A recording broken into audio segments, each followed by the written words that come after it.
So for those of you that have been doing ceramic coatings, there are things that you learn along the way. One of the things are leaving high spots behind. Wait.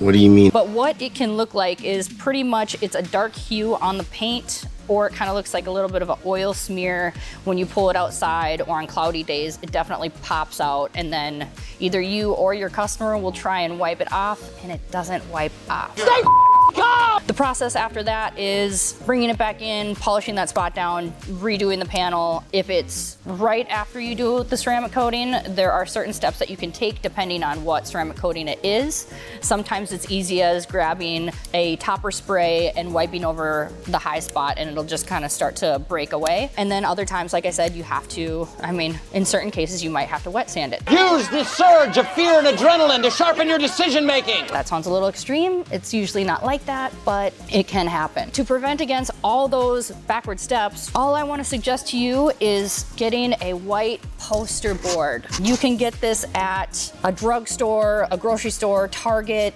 Walmart. Just get a white poster board. It doesn't need to be a white poster board. I've literally heard of some people using white pieces of paper, which might be on a smaller scale. This is just a lot easier to use. You might look at it with a headlamp. You might look at it outside.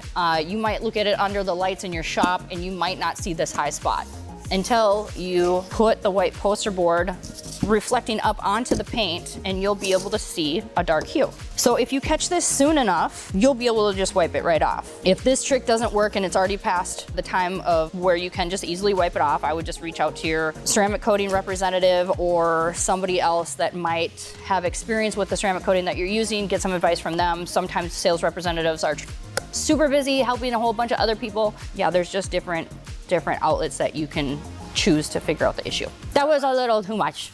Yeah. Shut up. I hope you like this quick tip. If you have any questions, leave a comment below, like and subscribe, and don't forget to ring that notification bell, and I'll see you in the next video.